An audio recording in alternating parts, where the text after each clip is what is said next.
Pueden tomar asiento y pueden buscar, por favor, Hechos capítulo 6.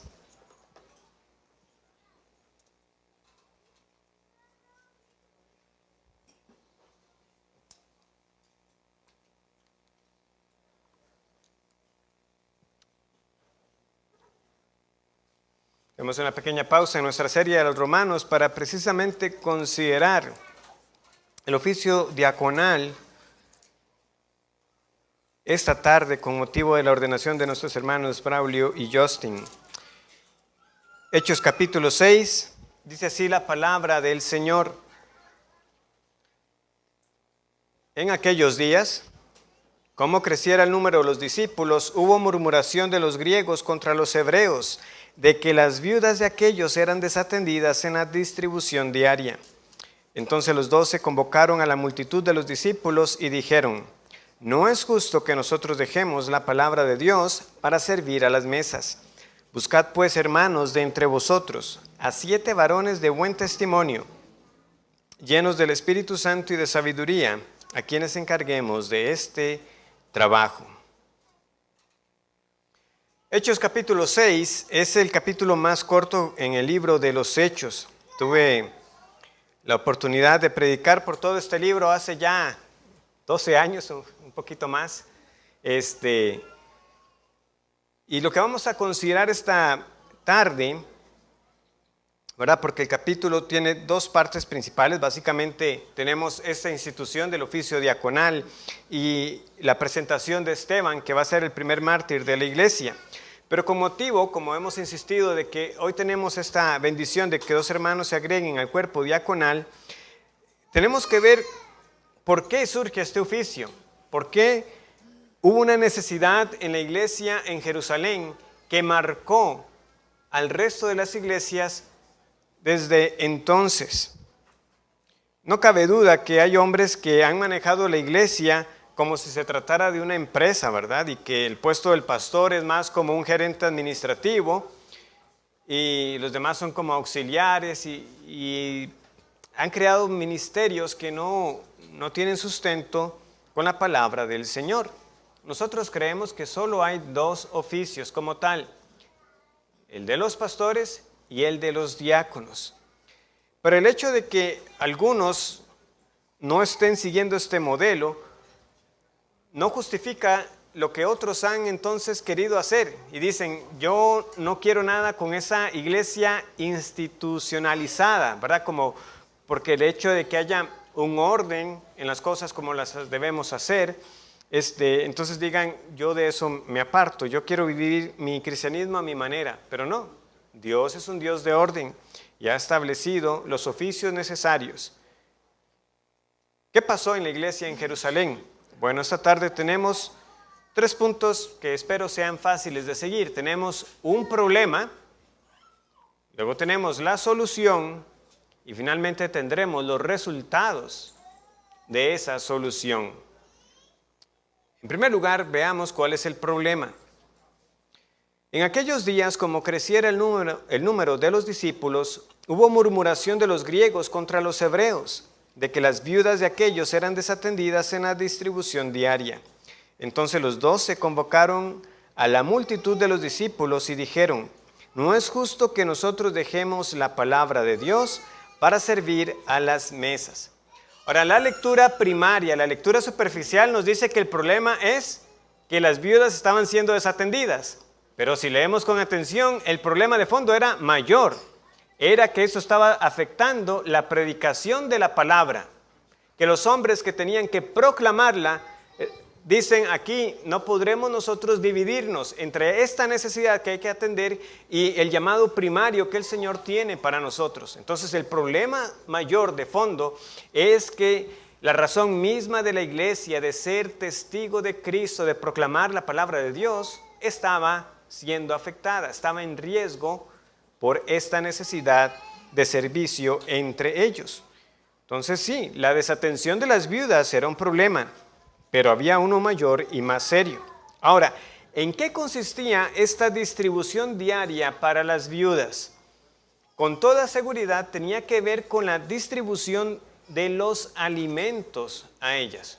Aunque algunos a veces quieren señalar que la palabra que tenemos ahí pudiera también indicar algún tipo de sostenimiento económico. Creo que hace más sentido el hecho de que nosotros sabemos por el contexto de Hechos que ellos se reunían en casas, partían el pan y lo compartían. De manera que ellos juntos con alegría y sencillez de corazón estaban repartiendo lo que tenían y que las cosas también que el Señor les había dado las vendían para repartir. Pero lo que era una bendición pronto se tornó una tarea que demandaba orden. Porque debemos recordar que esta iglesia creció inicialmente mucho en muy poco tiempo. En la predicación de Pedro se convirtieron 3,000 hombres y luego más adelante se nos informa a nosotros que hubo 5,000 hombres que creyeron. De nuevo, no quiero revivir toda la serie de hechos, ¿verdad? Pero tenemos que hacer aquí algunas matemáticas. Eran esos 5,000 añadiéndose a los 3,000, es decir, creyeron 2,000 personas más. Son estos hombres, esa expresión, como en otras ocasiones hemos visto, que se utiliza para contabilizar a los cabezas de hogar y no se está contando a las esposas y a los niños. En todo caso, menos de 5,000 personas no eran y fácilmente podría elevarse a 15,000, 20,000. Entonces, entre todos esos habían muchos necesitados y pronto tienes que ver cómo atender esas necesidades. Vean que lo que era una bendición ahora estaba demandando que se viera con detenimiento cómo era la mejor manera de abordarlo. Hechos 4:34 nos dice: así que no había entre ellos ningún necesitado, porque todos los que poseían heredades o casas las vendían y traían el precio de lo vendido. ¿Ven? No había ningún necesitado, pero debido a que esto creció mucho, ahora sí habían algunas viudas que no estaban recibiendo lo que necesitaban. También conviene recordar que desde el Antiguo Testamento las viudas, los huérfanos y los extranjeros eran usualmente las poblaciones más vulnerables y que son mencionadas juntas la mayor parte del tiempo y que el Señor nos recuerda a nosotros debemos cuidar de ellas. Inicialmente para Israel, ¿verdad? Como el cuidado de los campos, ¿verdad? Que dejaran para que los pobres pudieran recoger. El Señor recordándole al pueblo: yo soy defensor de la viuda y del huérfano. Pero ¿cómo sabemos nosotros que la iglesia en Hechos y que los apóstoles y autores del Nuevo Testamento entendieron que esa responsabilidad no fue simplemente algo circunstancial, una responsabilidad civil y social para el Israel teocrático?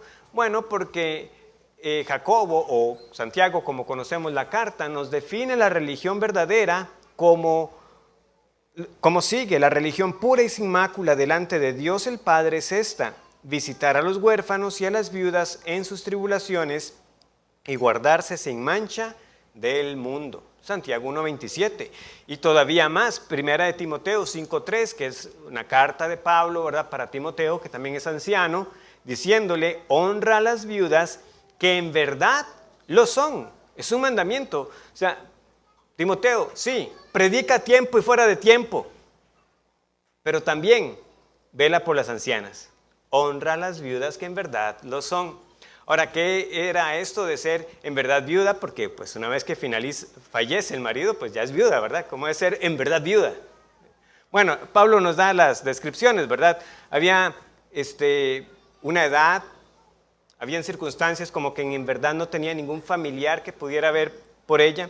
Entonces, básicamente, era aquella viuda que estaba verdaderamente desamparada, sin hijos o nietos que velaran por ella, y básicamente ya sin opción a un nuevo matrimonio. En todo caso, es parte del testimonio de la iglesia el aliviar las necesidades. Primero, a la familia de la fe, como también escribe Pablo en su carta a los Gálatas. Y en la familia de la fe, nosotros tenemos que velar, en especial, hermanos, por aquellos que están en mayor necesidad. Porque de nosotros también debe poder decirse lo que se decía al inicio en la iglesia de Jerusalén: y no había necesitado entre ellos. Ahora, ¿por qué estaba pasando esto de que algunas viudas estaban siendo desatendidas? Aunque el texto no lo afirma explícitamente, tal parece que se estaba dando un pecado de parcialidad, porque cuando leemos aquí que había murmuración de los griegos contra los hebreos, ¿quiénes son los griegos aquí? Aquí griegos no son gentiles, aquí los griegos son los helenistas, es decir, judíos que fueron criados fuera de Jerusalén, que prácticamente habían adoptado el idioma de la región donde habían crecido y hablaban pues eso también, el griego u otro idioma, pero no manejaban el hebreo. Y los hebreos, como lo tenemos ahí, son ahora cristianos, pero que eran esos judíos de nacimiento. O como hemos dicho en otras ocasiones, aquellos que podían decir que lo eran de cepa, ¿verdad? Que tenían el manejo del idioma como tal. Entonces está esta murmuración. Es fácil entender que todavía algunos de ellos tuvieran algún recuerdo, por decirlo así, alguna predisposición de lo que fue quizás su vida anterior, donde estos hebreos, donde estos judíos llamados así hebreos, menospreciaban a los helenistas, porque los veían como inferiores, como aquellos que habían quizás abandonado las tradiciones. Pero ellos ahora eran una nueva criatura en Cristo. Entonces, por lo tanto, este pasado tenía que ser eso, pasado. Ya no podía haber esta rivalidad o este menosprecio. Sin embargo, hermanos, eso también nos recuerda a nosotros por qué no debemos idealizar a la iglesia primitiva. La iglesia primitiva no estuvo carente de problemas. La parcialidad particularmente es un pecado que lo vemos aquí en Hechos por razones étnicas y de idioma. Y también en Santiago, a quien mencioné con la religión verdadera, ¿verdad? Que es visitar a los huérfanos y a las viudas. También Santiago, en el siguiente capítulo, nos habla de otra forma de parcialidad que estaba ocurriendo. ¿Y cuál era? La económica. Había favoritismo, porque cuando entraba el rico, a ese se le decía, entre acá, siéntese aquí, y al pobre, andrajoso, usted quédese por ahí. Jacobo denuncia eso no estaba bien. Entonces, como vemos, hermanos, tenemos que estar atentos, porque incluso entre nosotros podemos mostrar una tendencia a favorecer a otros, a querer estar más con otros y dejar de lado a algunos. En verdad yo tengo que dar gracias al Señor que en nuestra iglesia tenemos la oportunidad de tener una diversidad étnica que nos ayuda más bien a apreciar esto y que es motivo de nuestras conversaciones, conocer un poco de cómo era la vida de este hermano en su país natal, hablar un poco a veces de esas situaciones jocosas que ocurren porque aunque la mayoría hablamos el mismo idioma, las palabras no siempre significan lo mismo, ¿verdad? Y ese tipo de situaciones. Pero más allá de eso, nuevamente, en Cristo somos una nueva creación. Él derribó las paredes de separación. Efesios es enfático en esto. Estaban los judíos y estaban los gentiles. Y Cristo vino e hizo la paz, no solamente de nosotros para con Dios, sino también entre nosotros. De manera que entre judíos y gentiles ya no hubiera mayor rivalidad, ya no hubiera mayor enemistad. Y lo mismo tiene que decirse también de nosotros. Ninguna condición económica, étnica o ninguna otra condición de nuestra vida pasada o presente debe ser razón para tener un trato distinto. Porque por un solo espíritu fuimos todos bautizados en un cuerpo, sean judíos o griegos, sean esclavos o libres, y a todos se nos dio a beber de un mismo espíritu. 1 Corintios 12:13. Ahora, a decir verdad, como les digo, el texto no lo afirma explícitamente, esta parcialidad. Y de la misma manera, tampoco está atribuyendo esta parcialidad a los apóstoles. Más bien ellos se enteran de lo que está sucediendo, ¿verdad? Como creciera el número de los discípulos, hubo murmuración de los griegos contra los hebreos. Entonces, estos rumores llegan a los discípulos y ellos son los que convocan a la iglesia.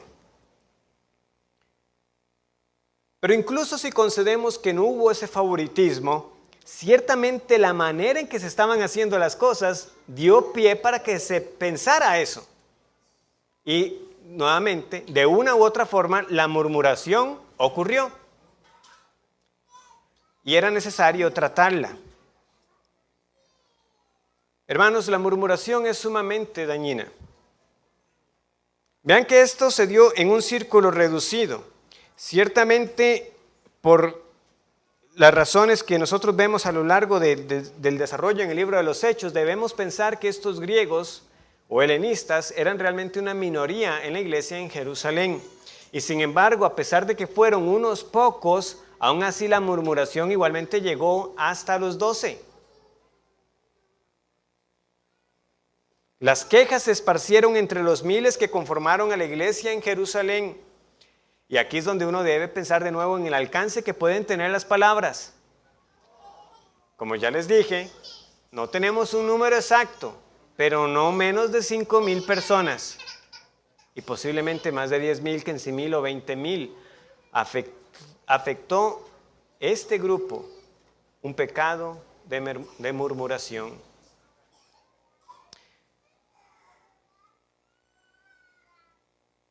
Nuevamente pregunto, ¿estaba mal lo que sucedía con la repartición de los alimentos? Sin duda.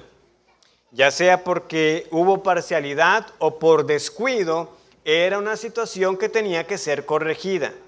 No obstante, la forma de proceder fue inapropiada. ¿Qué tenían que haber hecho aquellos hermanos que empezaron a notar la situación? En vez de murmurar, tenían que ir y preguntar al que pensaban que estaba menospreciando o dejando de lado a esa viuda helenista. Hermano, ¿qué pasó? Vi que no le repartiste a esta hermana. Disculpa, no me había percatado. O reacciona de manera diferente. Empezamos a ver de que es un patrón. Entonces, debemos tratar las cosas como tienen que ser, pero como aquí no ocurrió, nuevamente dan pie a la murmuración, afecta a toda la iglesia y el pecado entonces tiene que ser tratado. Como les dije, la iglesia primitiva ciertamente no era perfecta. Y recientemente, después de que nosotros leímos de que no había ningún necesitado, también hubo otra situación que se nos tuvo que comentar. ¿Cuál fue? La de Ananías y Zafira. Ahí vimos nosotros cómo el Señor trajo disciplina y temor. Entonces, ya algunas cosas habían ocurrido, ¿verdad? En esta iglesia, viendo cómo el Señor no pasaba por alto, no ignoraba el pecado en medio de ellos. Y sin embargo, aquí no tuvieron temor para andar murmurando los unos contra los otros. No perdamos esto de vista. El pecado no perderá ocasión para afectar no solamente mi vida, sino la del cuerpo local. Tenemos que recordar que ningún pecado es solamente un asunto entre Dios y mi persona. Sí, cuando yo peco, es un asunto que afecta mi comunión con Dios. Pero a la vez, como yo pertenezco a un cuerpo local, ese pecado va a dañar también a mis hermanos.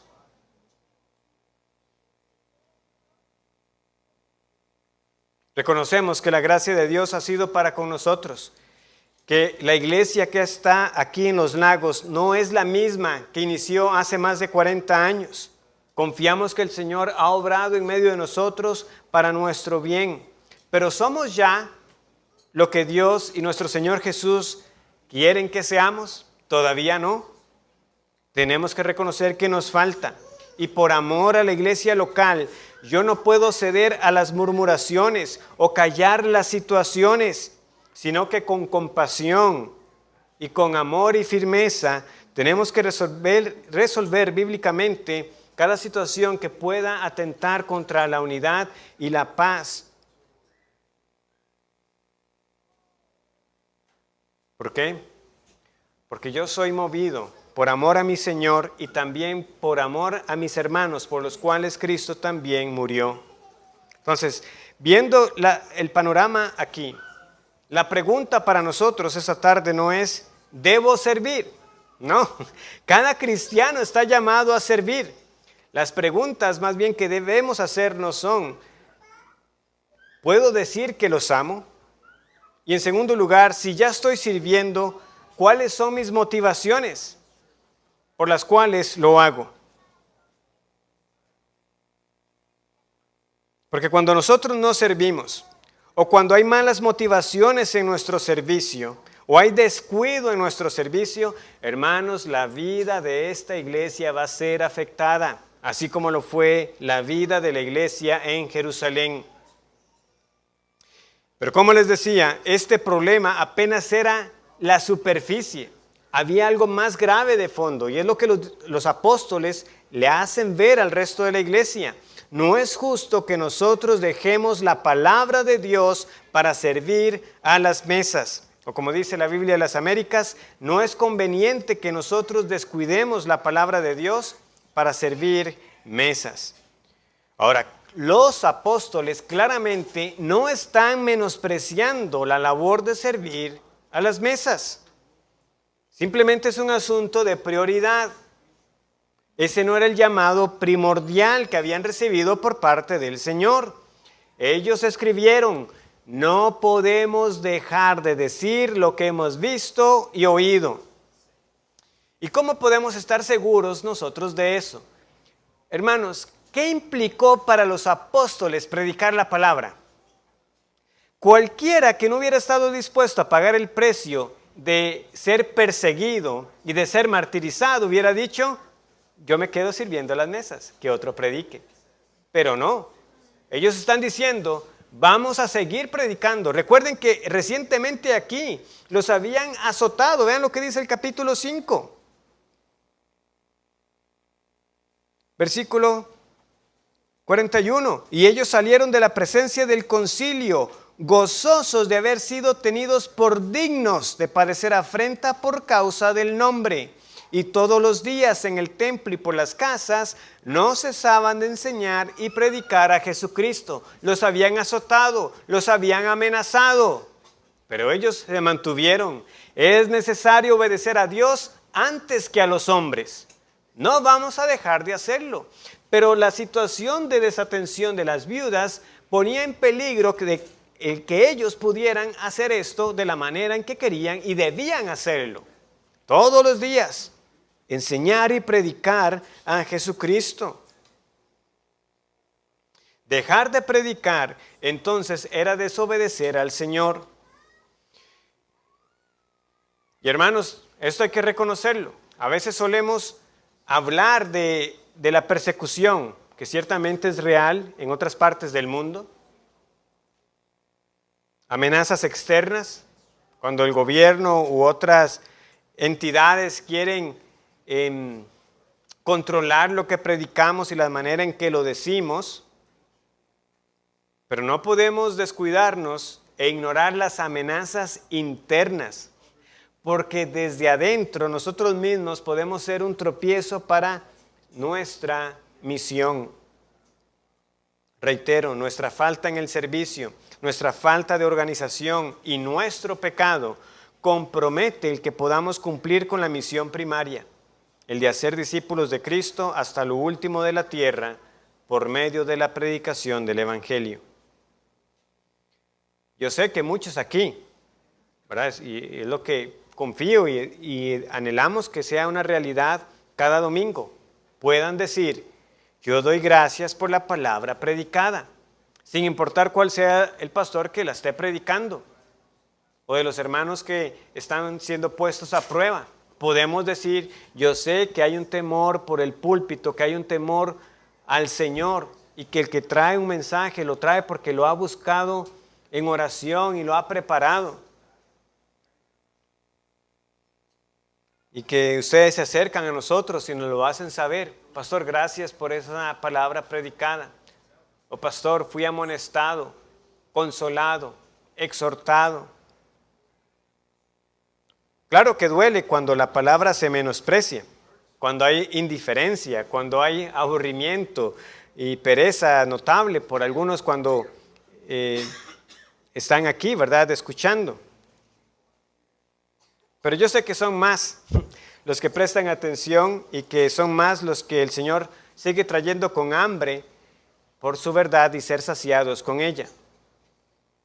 Pero si cada domingo, y me dirijo primeramente a estos que pueden decir, yo doy gracias al Señor por esta iglesia y por la palabra que se nos da, pero si cada domingo somos bendecidos con la predicación, si nos beneficiamos con ella, y el Señor la ha usado para apreciar mejor la obra de Cristo, los atributos de Dios y nuestra condición sin Él, y la identidad que ahora tenemos en Jesús como nuestro Señor, como Redentor y Mediador, entonces, estimado hermano, sirva a los demás y sirva a sus pastores haciendo las muchas cosas que nosotros no podemos hacer.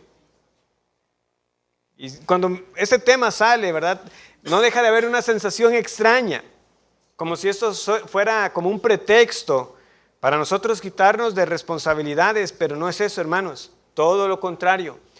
Cuando nosotros entendemos cuán serio es hablar en nombre de Dios, uno procurará que sus pastores, aquellos que tienen ese cargo oficial como ancianos, se dediquen lo más que puedan e idealmente a tiempo completo se puedan dedicar a estudiar diligentemente la palabra, a orar, para que de esa manera la predicación y la consejería en esta iglesia sea más bíblica, más saturada, más profunda, mejor aplicada. Pero vivimos días en que estamos acostumbrados a ser consumidores, a que nos sirvan, a que nos atiendan, y trasladamos esa manera de pensar a la iglesia. Y eso no nos va a servir a nosotros. Cada vez que nosotros vengamos aquí preguntándonos si esta iglesia, ¿qué me ofrece a mí?, debemos tener cautela. Porque no venimos a la iglesia para seleccionar de un menú lo que me gusta. Si el Señor nos ha salvado, Él nos añade a una familia, a un cuerpo, a un edificio espiritual para servir. Y si no lo hacemos, lo que estamos haciendo es que estamos recargando a los que el Señor ha llamado al ministerio de la palabra. Y estaremos recargando a otros hermanos que sí están sirviendo. Pero particularmente, si nosotros los pastores estamos siendo recargados con tareas que podrían estar haciendo hermanos, ¿qué va a pasar? La palabra va a afectarse y va a decaer. Y como les digo, no va a ser por falta de diligencia, sino porque estamos recargando al mensajero. Pero verdad, nuevamente, si estamos como consumidores, qué fácil simplemente estar cada semana como espectador, poniendo una calificación, me gustó el sermón, no me gustó. Qué raro, como que en las últimas semanas como que está ralito, ¿verdad? Está decayendo el asunto aquí. Mejor me voy. No, hermano, esa no puede ser la forma de pensar. La iglesia no somos los pastores, somos todos aquellos que Dios ha reunido como piedras vivas de este edificio. Suena evidente, pero por nuestras actitudes o palabras, muchas veces lo que damos a entender es esto, que lo hagan los pastores, o esto le toca a los diáconos. Yo no sé hacer esto, que lo haga otro. Pero hermanos, no somos clientes, somos esclavos de Cristo que nos edificamos mutuamente.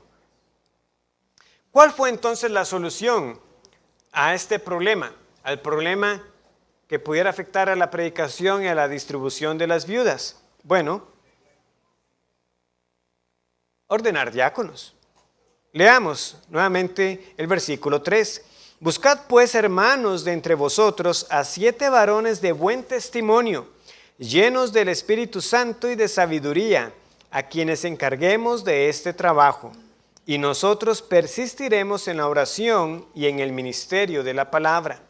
Agradó la propuesta a toda la multitud y eligieron a Esteban, varón lleno de fe y del Espíritu Santo, a Felipe, a Prócoro, a Nicanor, a Timón, a Parmenas y a Nicolás, prosélito de Antioquía, a los cuales presentaron ante los apóstoles, quienes, orando, les impusieron las manos. Y crecía la palabra del Señor, y el número de los discípulos se multiplicaba grandemente en Jerusalén. También muchos de los sacerdotes obedecían a la fe.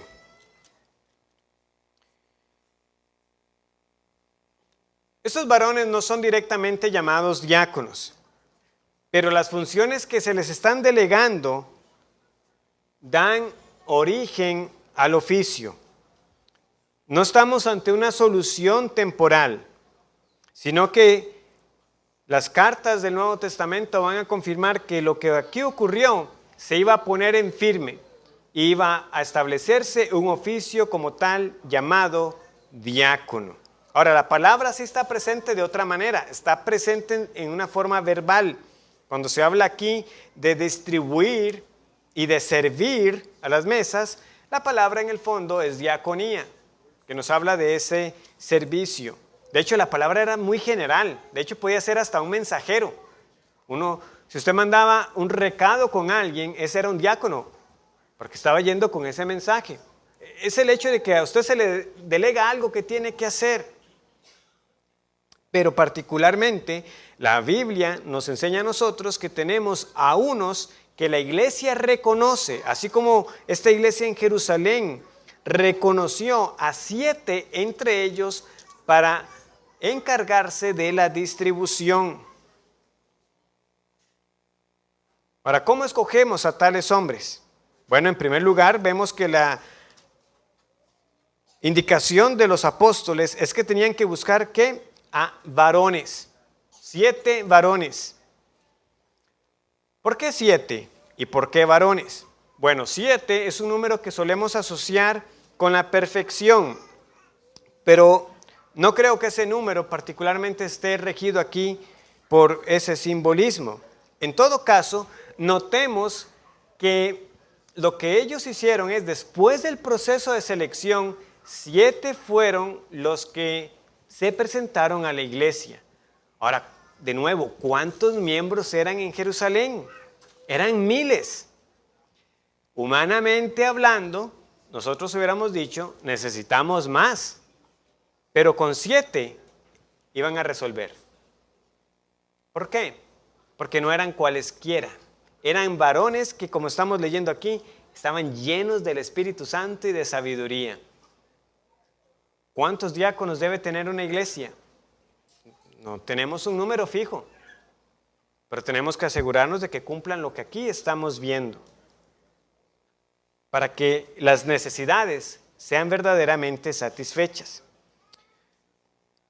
También, como dije, son varones, y esto Pablo en 1 Timoteo 3 también lo deja en firme. Tienen que ser hombres. Y no solamente hombres, sino hombres de buen testimonio, llenos del Espíritu Santo y sabios. No vamos a ver todos los requisitos en detalle, ni tampoco vamos a ir a la lista de 1 Timoteo 3, pero nuevamente, principios básicos que debemos mantener en cuenta. ¿Por qué algunos hombres no pueden ser diáconos? Por la misma razón por la que no pueden ser diáconos las mujeres, porque no cumplen con los requisitos bíblicos. Desde el inicio vemos que el oficio fue apartado para los varones, pero no cualesquiera varones. También debe tener buen testimonio, y dentro de este buen testimonio podemos incluir todo lo que Pablo luego nos enseña, ¿verdad? De que no deben ser pendencieros, de que no deben ser dados al vino, no codiciosos de ganancias deshonestas, que guardan la fe. Además, tienen que ser llenos del Espíritu Santo. Son hombres cuyas vidas muestran que son dominados por el Espíritu del Señor. Ahora, ¿qué es ser dominado por el Espíritu del Señor? Solo Felipe y Esteban, sabemos nosotros que el Señor los utilizó, que el Espíritu los capacitó para realizar milagros, pero los demás no. Entonces, la señal de que eran hombres del Espíritu Santo, que eran hombres llenos del Espíritu Santo, no estaba en que pudieran hacer milagros o que hablaban en lenguas, sino que se mostró en su conducta y testimonio. Finalmente eran varones sabios, guiados con la sabiduría de lo alto, prudentes, buenos administradores. ¿Por qué? Porque aún para repartir se requiere discernimiento. No olvidemos esto, hermanos. Nuestros diáconos tienen que estar constantemente administrando los recursos que el Señor nos ha dado. Una cosa muy diferente es que yo me equivoque con algo a nivel del presupuesto familiar, ¿verdad? Y tenga que explicarle a los chicos, bueno, hay un cambio de planes porque algo no salió como se esperaba. Y otra cosa es rendirle cuentas al Señor y a la iglesia de qué hicimos con lo que el Señor nos ha dado. Llenos del Espíritu Santo y sabios. Por eso les digo, aquí no había ningún menosprecio de la labor de servir las mesas. Aún para servir las mesas se requiere la llenura del Espíritu Santo.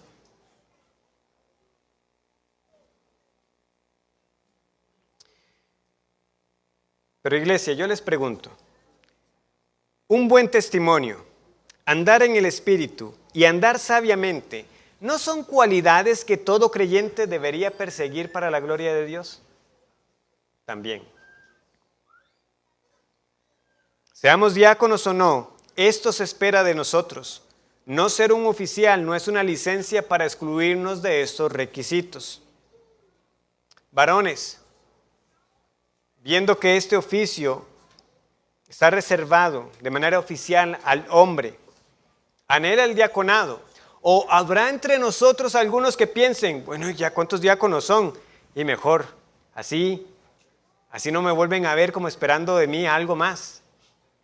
No puede ser esa nuestra actitud. Es bueno anhelar el diaconado. El que el Señor traiga hoy más hermanos al oficio no nos debe dejar en una zona de comodidad. Recordemos, anhelar el diaconado es anhelar algo bueno, porque quienes lo ejerzan bien ganan un grado honroso y gran confianza en la fe que es en Cristo Jesús. Por lo tanto, ore al Señor y sirva, mientras el Espíritu confirma a la iglesia si el diaconado es un oficio al que lo está preparando. Ahora, ¿qué permitió el oficio de estos diáconos? No solamente el ministerio del diaconado nace para ser el responsable de la distribución y servicio, sino que permite a los pastores, ¿verdad?, en su momento a los apóstoles, a que se dediquen de lleno al motivo principal de su ministerio. ¿Qué es lo que dicen ellos? Persistiremos en la oración y en el ministerio de la palabra. Y esta es una palabra para los pastores aquí en medio de nosotros. Hermanos, nosotros no tenemos posibilidad de escoger aquí, oración o el ministerio de la palabra. Los dos. Las dos cosas son necesarias. Por motivo del sermón no puedo ampliar en esto. Pero hermanos, si el Señor nos añade diáconos, por los cuales oramos que su labor sea para nuestro bien, entonces la iglesia y Dios mismo espera de nosotros esto. Espera oración y espera palabra, sea que estemos a tiempo completo o no. Y yo le quiero decir algo a mis hermanos diáconos, particularmente a los de esta iglesia. Hoy que se añaden más diáconos, para que ustedes sigan haciendo una labor de tal manera que nos dejen a nosotros los pastores sin excusa. Hermanos, déjennos sin excusa. De que nosotros no tenemos nada de qué preocuparnos, porque tenemos un cuerpo diaconal sabio y lleno del Espíritu Santo para encargarse de todo lo demás. Y entonces nosotros tengamos ese peso de que el Señor nos está dando todo lo necesario para enfocarnos a ser hombres de oración y de palabra. Finalmente, luego que estos hombres son escogidos, tenemos el acto simbólico de que las manos son impuestas. Esto ya lo hemos explicado en otras ocasiones. Aquí no hay ninguna transferencia de poder, aquí no hay nada místico. No es que parte del Espíritu Santo fluye de los apóstoles a los nuevos 7 diáconos en la iglesia, pero era un acto simbólico muy conocido, que confirma delante de los demás, estos varones han sido apartados. Ahora, ¿qué sucede cuando la iglesia entonces, guiada por los apóstoles y por el Espíritu, confirman a estos hermanos al diaconado?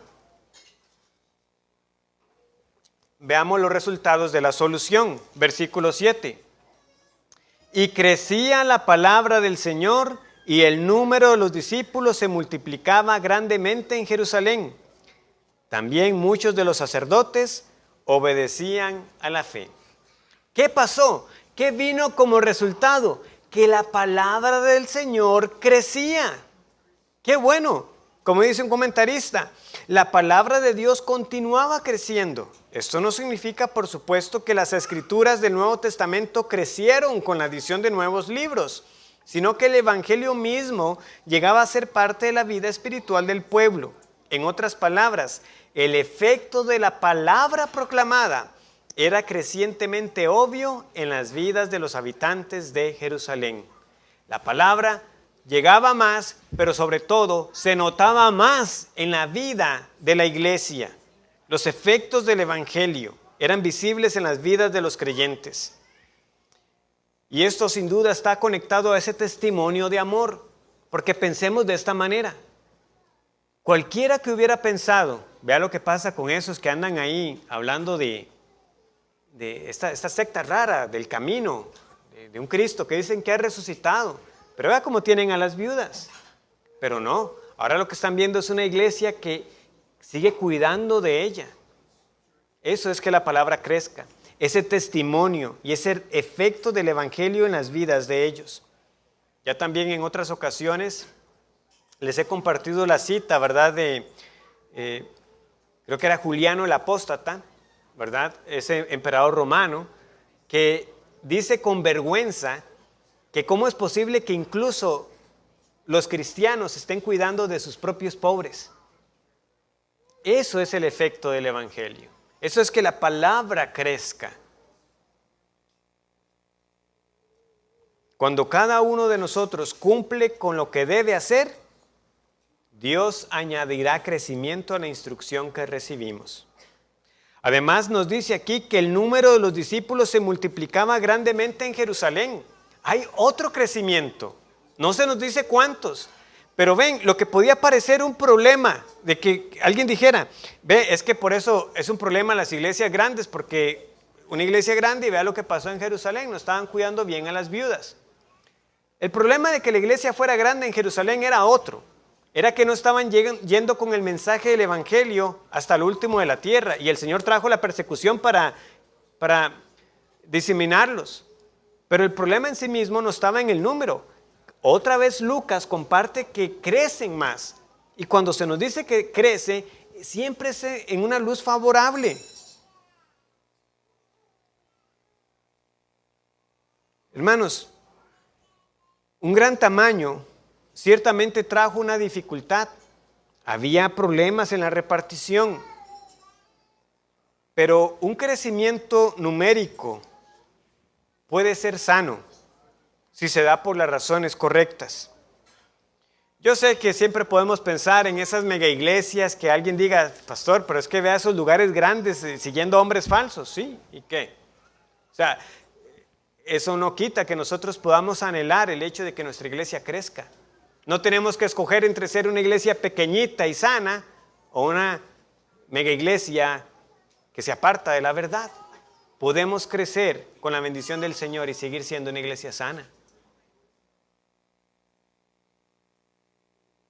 Dios, por tiempos que a Él le place, puede sostener a una iglesia sólida, sana y numerosa. Que no se olvida de que tiene que seguir alcanzando, eso sí, al resto del mundo. ¿Por qué? Porque todo creyente siempre va a tener una carga por la conversión de los demás. Eso ya los que han estado aquí lo saben de primera mano con lo que hemos visto en Romanos 9 y 10. Cómo Pablo tenía ese dolor por la conversión de los suyos. Pero si nosotros queremos que el Evangelio llegue a más, entonces trabajemos aquí para que la palabra llegue todavía a más lugares. Y es así como el capítulo termina. Esta sección termina. ¿Quiénes creyeron ¿quiénes estaban agregando? Esto es sorprendente. También muchos de los sacerdotes. Muchos de los sacerdotes obedecían a la fe. Vean, regresemos aquí a Hechos 4:1.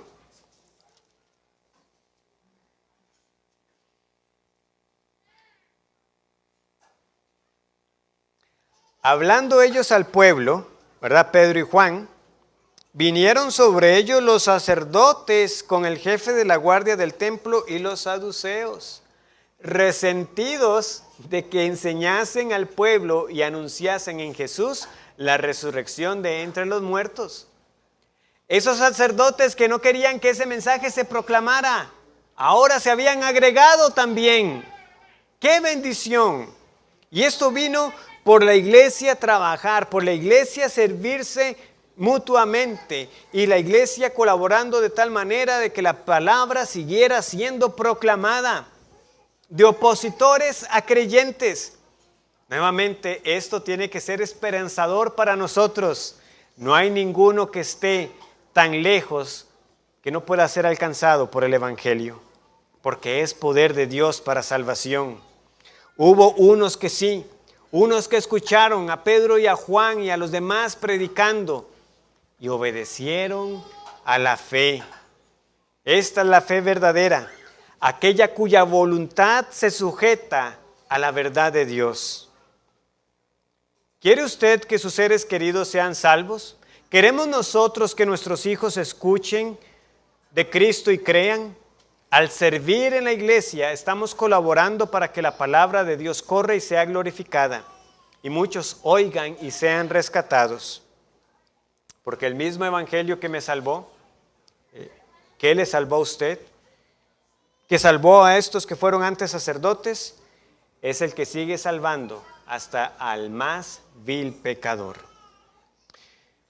Con esto exponemos estos versículos. Quiero finalizar con 3 acciones puntuales como aplicaciones. Primero, sirvamos. Si usted dice, yo quiero servir, pero no sé en qué, acérquese a nosotros, acérquese a los diáconos. Hay mucho que hacer. Hoy providencialmente tuvimos una lección de escuela dominical sobre el servicio y sobre esta iniciativa, ¿verdad?, de los ministerios en los cuales deseamos que muchos puedan ser asignados y así tener una idea de dónde empezar, de en qué puedo servir. Pero ¿cuándo fue la última vez que usted buscó a un diácono o a un pastor y preguntó, pastor, ¿en qué puedo ayudar? ¿En qué puedo servir? El organigrama que queremos presentar ya con sus nombres es una propuesta, pero esto sí les puedo decir, podremos tener los mejores planes, las mejores ideas, que si no hay disposición, no habrá efecto. Segundo, comuniquemos. ¿A qué me refiero aquí? No al hecho de que nos acerquemos a los diáconos a preguntar en qué podemos servir, sino acerca de los casos de necesidad. Nuevamente, esa murmuración que ocurrió en Jerusalén no debe ocurrir entre nosotros. En lugar de murmurar, si yo sé de un caso de necesidad, acuda al diácono y dígale, hermano, sé de esta persona o de esta familia. En vez de pensar y decir, no, hombres, qué bárbaros, no hay nadie que se dé cuenta de lo que está pasando en esta familia. Y de esa manera fomentar la murmuración. Entonces, ¿sabe usted de un caso de necesidad o usted mismo está urgido de ayuda y no lo ha expresado? No demos lugar al enemigo. Y finalmente, oremos.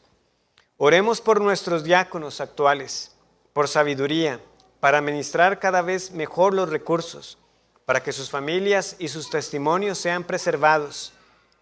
Y sigamos orando, de verdad, no dejemos de orar por más diáconos y pastores.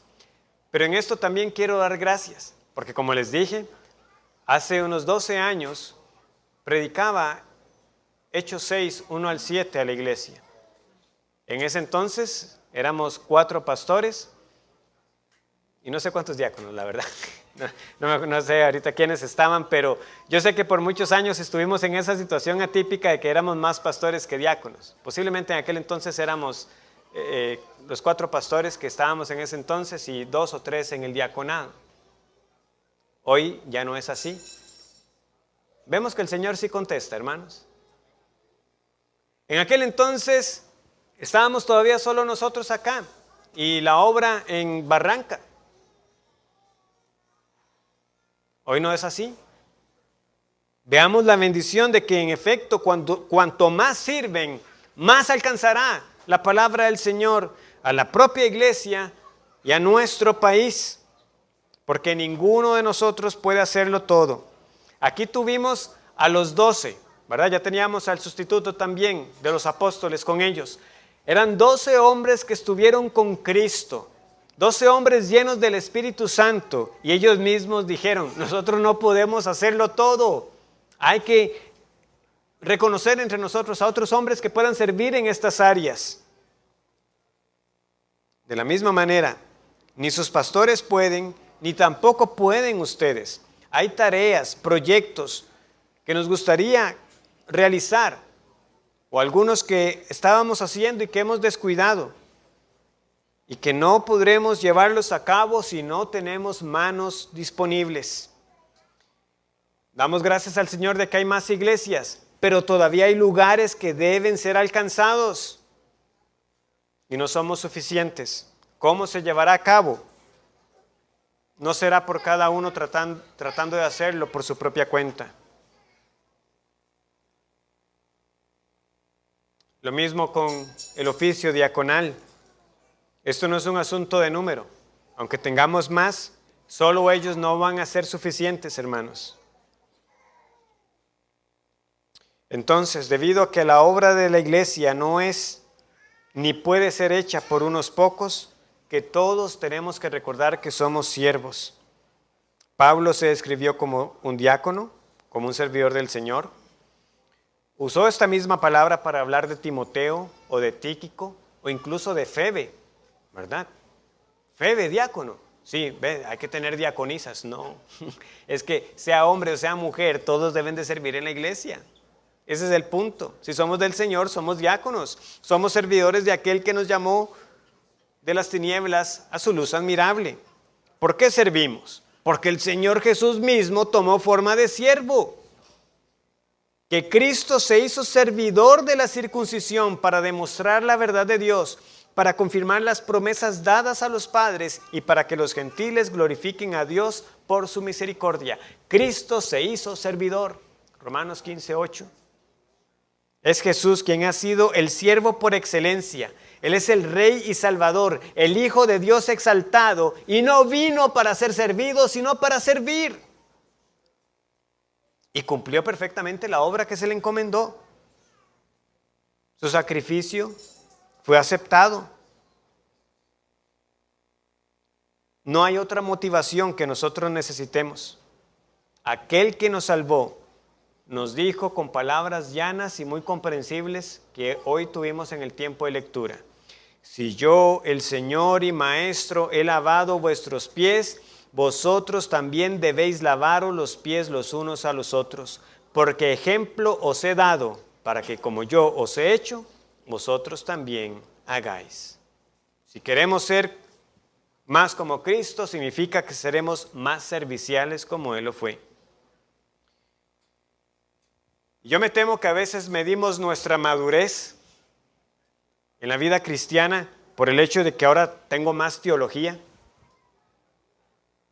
porque tengo detrás mío la teología sistemática de Berkov, el comentario a la confesión, ya me las he leído, ya me leí la institución de Calvino, pero rara vez medimos nuestra madurez no solo por el conocimiento, sino por nuestro servicio. Sirvo a mis hermanos hoy más que antes. Si ese fuera el parámetro, hermano, ¿es usted más maduro o no?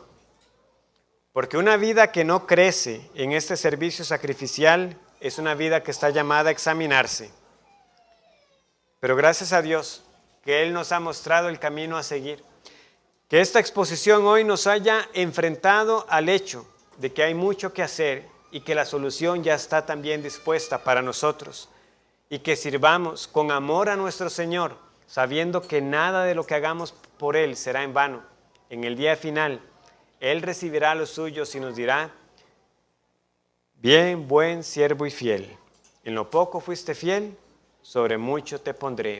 Entra en el gozo de tu Señor. Porque así de generoso y desprendido es nuestro Señor. ¿Cómo no darlo todo para Él? Oremos. Gracias, buen Señor, por tu palabra. Gracias por enfrentarnos una vez más con nuestra condición. Despiértanos del letargo si estamos ofreciendo un servicio mediocre, si no estamos sirviendo del todo.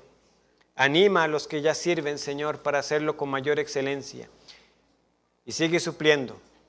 Y tenemos la certeza de que así lo harás, porque hoy añades 2 diáconos a esta iglesia, de que tú seguirás dándonos lo que necesitamos para seguir como una iglesia fiel, proclamando tu palabra. Que esto se refleje no solamente en hombres y mujeres con gran conocimiento teológico, sino también con un corazón servicial para ti y por los demás. En Cristo yo te lo pido. Amén.